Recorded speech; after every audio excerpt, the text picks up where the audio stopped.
Hi everyone, it's Lucy from Sweet Poppy Stencils. So I thought I would show you the technique with the Jingle Baubles.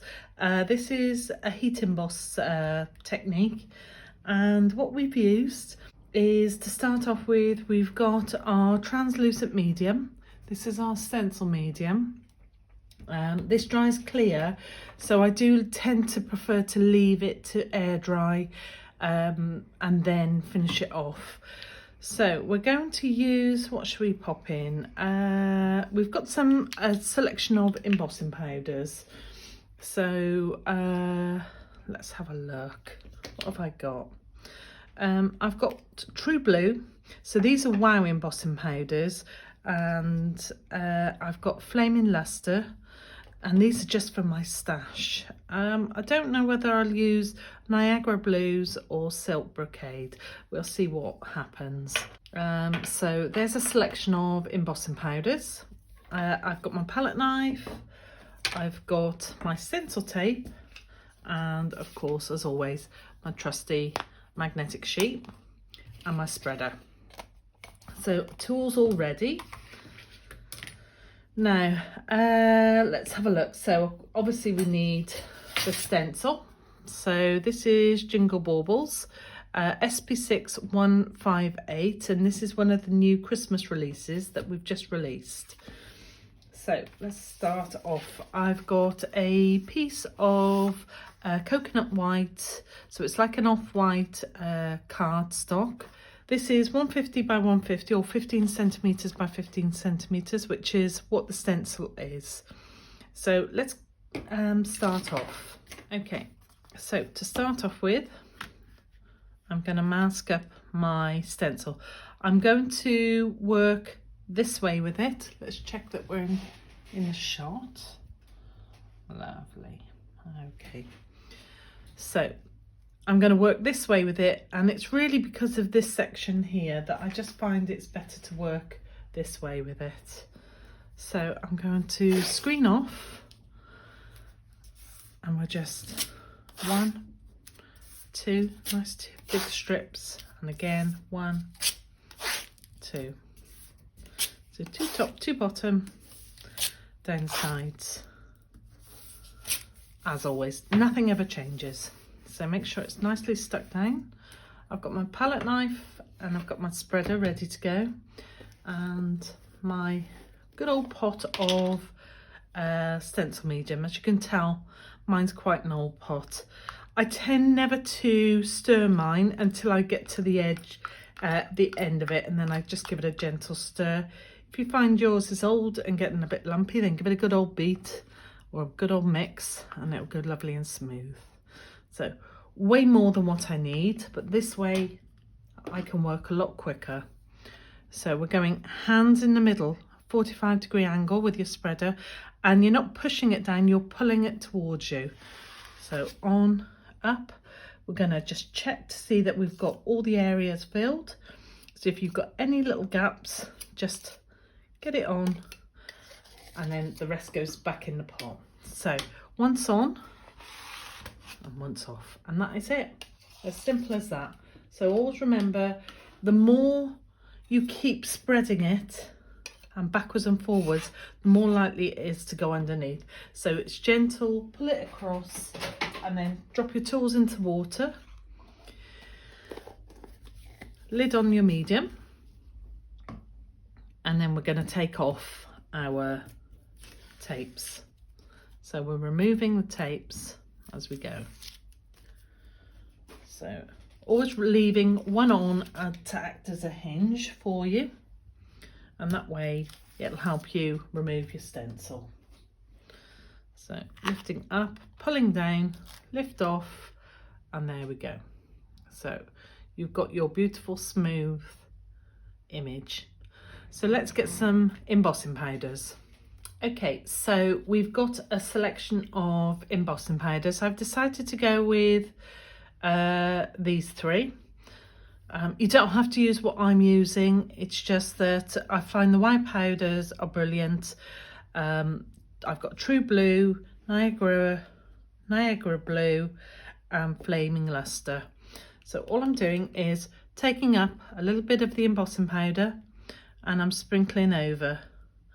So it's no different from if you were going to use glitters. I tend to do exactly the same with my glitters. I take them up on a brush and randomly sprinkle over. I try not to think this has got to be this colour and this has got to be this colour, because to me I like the randomness of the glitters and the embossing powders, rather than being, you know, particular colours. I like the blend. So we're just picking up and moving over. You're going to have a little mixed pot and you're going to put all your waste in a little mixed pot. There tends not to be too much waste, to be quite honest. So I'm moving it around, picking up, moving around, and then I'm going to go in again.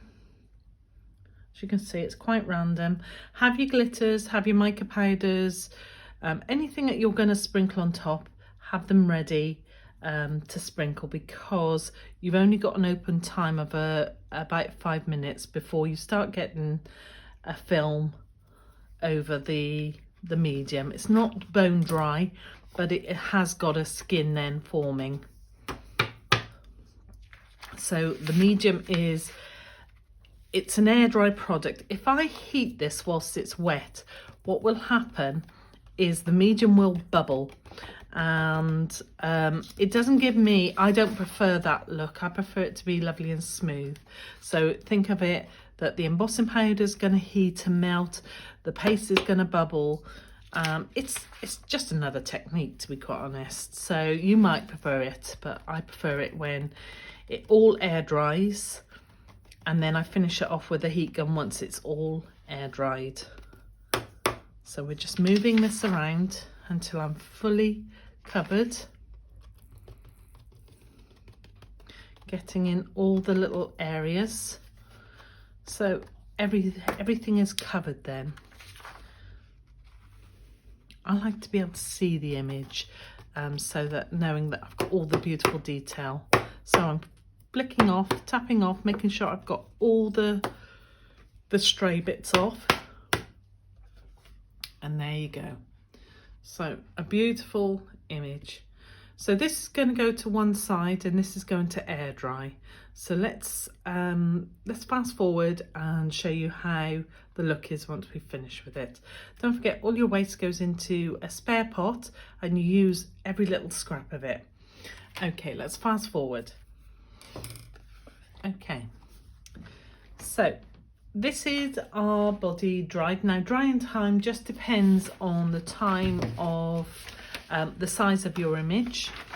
Obviously, the finer areas are going to dry a lot quicker than the more solid areas. So I tend to put it somewhere near where it's warm, either in the window, by the sunshine, or over the radiator, and just let it air dry. As I said, you will get a little bit of buckling of your card, because you've got to remember that the cardstock has absorbed the moisture from the medium, so there is going to be a little bit of buckling, and don't forget the heat as well is going to buckle it as well. So heat gun up to the highest heat. Doesn't matter which heat gun you use, they're both going to work exactly the same. So I'm letting that warm up first, and then we're going to go into it. So heating it from the top or from the bottom, whichever is good for you. So we're just warming it up as we go, and we're waiting for it to just suddenly start turning. Once it turns, then you're just going to chase it along as you would with normal heat embossing. So underneath to the top, and I can see it's just starting to catch. So I'm just waiting, and it always completely changes when you heat it. And you have to heat it. You don't have a choice. If you leave it air dry, it will brush off. It's just the nature of the product.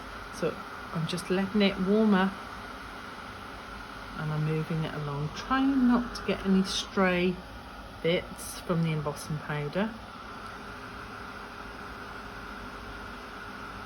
And we're just heating. So I'll heat it and then fast forward.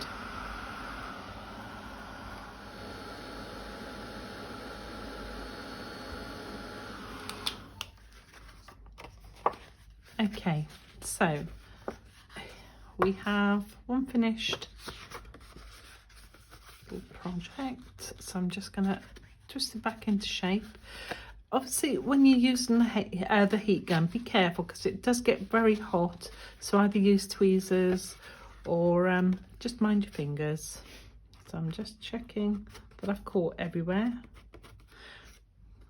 making sure that I've got no straggly bits. So we're going to put in a little verse here. So let me get my stamp machine.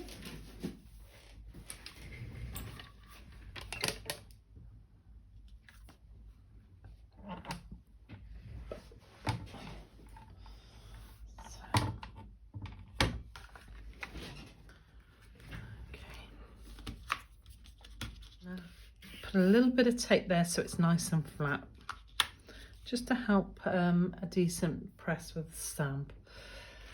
I'm going to use one of the little phrases from Festive Phrases set, and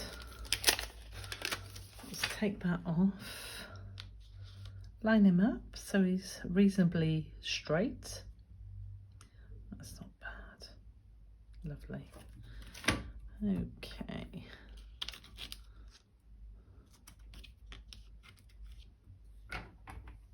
Let's just check that it's reasonably straight. That's not too bad. Okay.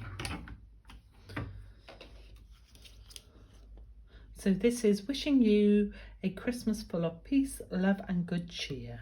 So I'm going to stamp a couple of times in Morning Mist. It's more like a pencil grey rather than a harsh black. But sometimes you need to stamp it twice to get a good coverage. So I'm just going to let it sink into the cardstock. That's not bad. It is a new pencil, a new pad. So take that off, let that dry a second. I have a little bit of almost like a silvery grey blue that will pull it all together from my stash. This is stash I've had for a long time. It's some of Anna Marie Design's beautiful cardstock, so her pearlized cardstock. So always works beautiful, I find. So we're just for ease, I'm just going to go down with just a glue runner, just for quickness. So just line it up as best as I can without getting my head in shot, and then